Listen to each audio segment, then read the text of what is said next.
तो मेरा बेटा बोल रहा है मम्मी पूरी दो ना। मैंने पूरी कभी नहीं खाया है कि किसी का आदत कमजोरी बन जाता है।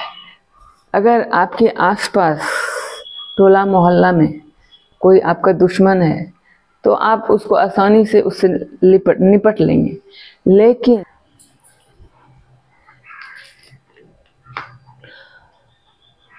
12 बज गए हैं दिन के और देखो घर में कोई नहीं है। बेटी गई है एग्जाम देने और पतिदेव जी ऑफिस, बेटा गया है बाहर, तो मैं बिल्कुल अकेली हूँ घर में और मैं अपने में मगन रहती हूँ। टाइम पास करती रहती हूँ कुछ कुछ। और ऐसा नहीं है कि मैं जबरदस्ती मुझे मन नहीं लग रहा है, नहीं भाई। आप सोचेंगे कि मैं बगल में जाके टाइम पास करूं या नीचे मेरी रंटर है वहां बैठ के, नहीं, ऐसा आदत नहीं है मेरा। मेरे पास बस मोबाइल है, अड़ोसी पड़ोसी सगा संबंधी जो है सो है, मेरा सब मोबाइल है। मैं मोबाइल से काम चला लेती हूँ और मोबाइल नहीं भी रहेगा तो कोई बात नहीं, मैं अपने में मगन रहती हूँ कुछ कुछ करके। और सबको पता है कि किसी का आदत कमजोरी बन जाता है। Habit is the second nature. अगर आप आदत लगाएंगे तो आपको लगेगा नहीं मुझे वो करना है, और किसी की आदत कमजोरी है। इसलिए कोई चीज का आदत ही नहीं लगाओ, है ना। जितना हो सके अकेले रहिए और मगन रहिए। तो अभी मैं जा रही हूँ, आज पतिदेव जी लंच लेके नहीं गए हैं तो मैं जा रही हूँ। सब्जी और दाल तो बना हुआ है, अभी तो बज रहे हैं 12, तो 1 बजे मैं चावल चढ़ाऊंगी, 1:30-2 बजे तक वो आएंगे तो होगा लंच। हाँ, गुड मॉर्निंग दोस्तों, happy Sunday. Sunday Sunday Sunday, आप लोग क्या कर रहे हो संडे में? संडे में एंजॉय करो यार, रोज तो काम है ही। काम तो है, बहुत काम है, उसके साथ साथ एंजॉय करो, है ना। क्योंकि सब घर में रहते हैं, बच्चे पति, रोज तो मौका मिलता नहीं है इन लोग के साथ रहने का। तो आज काम करो, एकदम मस्ती करो खूब।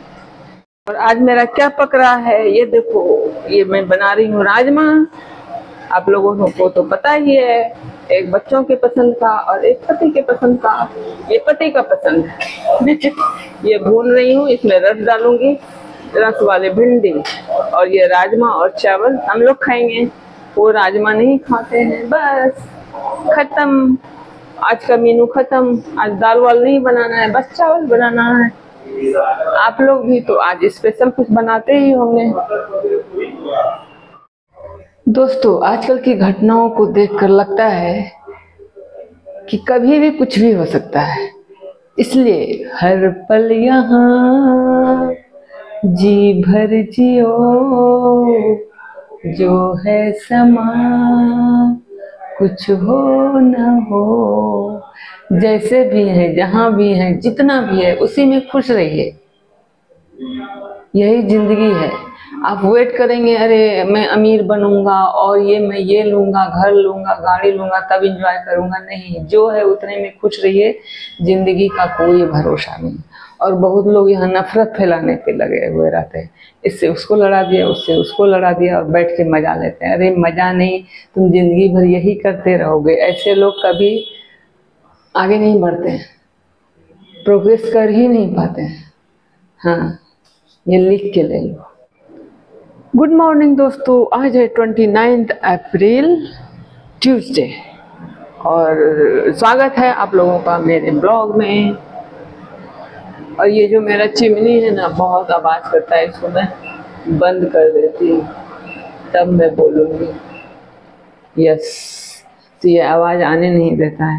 तो देखो मैं, नेनुआ मेरा बन रहा है, पतिदेव जी का ये सब्जी है, और यहाँ पे आलू का भुजिया बना है, क्योंकि बेटी बोली भिंडी का भुजिया नहीं खाऊंगी, भुजिया आलू का और पूरी।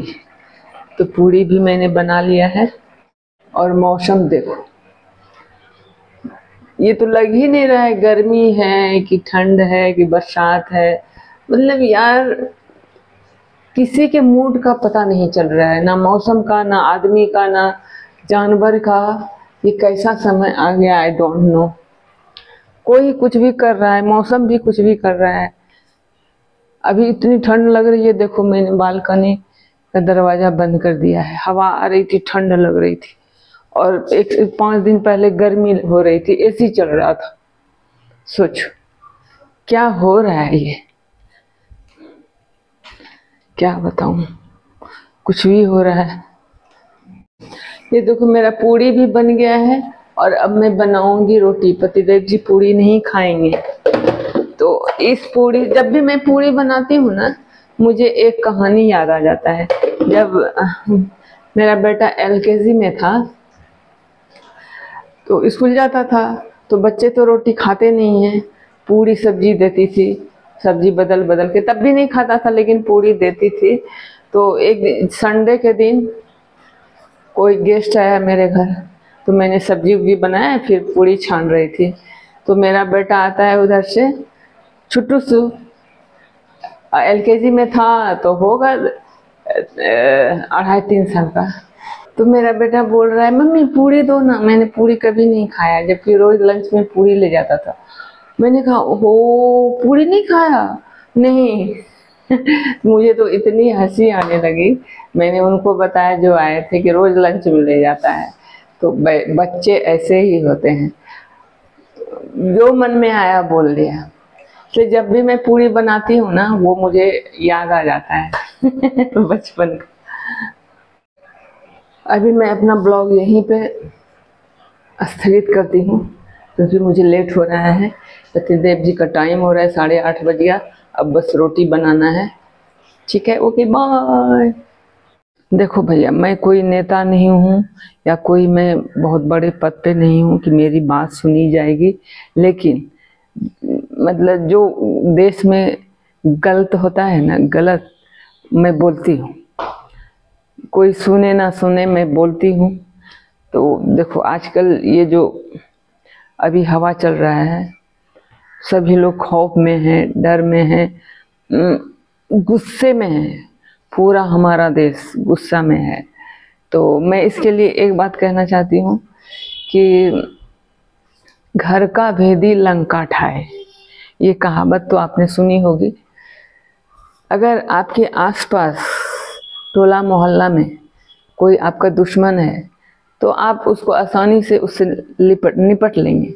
लेकिन अगर आपके घर में आपके अपने ही आपका दुश्मन है, तो आपका भाई बहुत नुकसान होगा।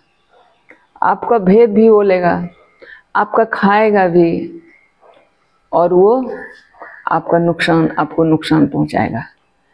इसलिए सबसे पहले घर के दीमक को साफ करना चाहिए, है ना। घर में जो कचरा है, घर में जो भेदी है, उसका पहले सफाया करो। पाकिस्तान का तो इलाज हो ही रहा है। ये सबसे बड़ा नासूर है। ये अगर साफ नहीं हुआ तो फिर वही होंगे। इसलिए पहले इन लोगों का इलाज होना चाहिए। हाँ, और ये सबको पता है, सबको पता है कि हमारे घर के अंदर ही बहुत देशद्रोही हैं, बहुत गद्दार हैं, जो ये चाहते हैं कि, अभी तो आपने देखा ही, हिंदू हिंदू कह के मार रहा है, हिंदू को टारगेट कर रहा है। कौन है ये लोग? सब समझ रहा है, सरकार भी समझ रही है। सबका इलाज होगा।